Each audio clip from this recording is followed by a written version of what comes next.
Inhloko yezindaba ze-SABC ithi umsakazeli womphakathi uzame ngayo yonke indlela ukusakaza imikhankaso yamaqembu ombusazwe angaphezulu kwama300 angenele lolu khetho lohulumeni bezindawo.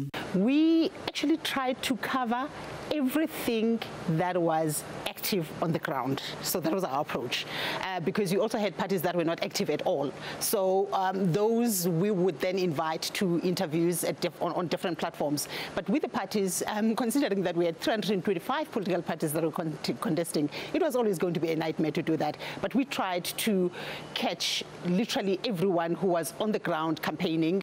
Nalabo abangenele ukhetho ngokuzimela, iSABC ibikhuluma nabo ngqo.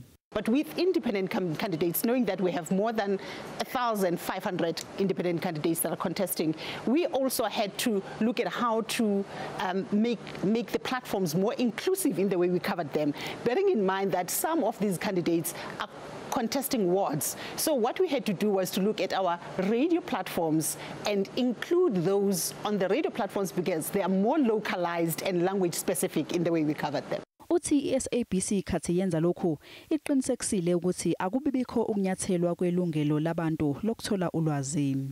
We look at media freedom in isolation as journalists, and yet media freedom is interlinked with the right of the public to know.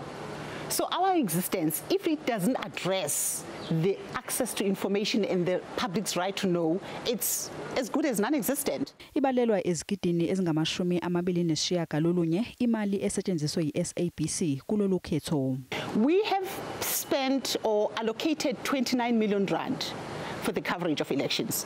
And this is money that would have gone to news infrastructure because there are things that we would want to do that we can't do because this money has to go to the coverage of elections.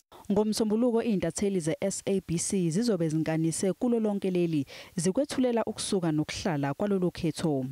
Kanti nalezi ndaba zesiZulu ezehora lokuqala emini nezehora lesikhombisa kusihlwa zizosakazwa ihora lonke ngomsombuluko.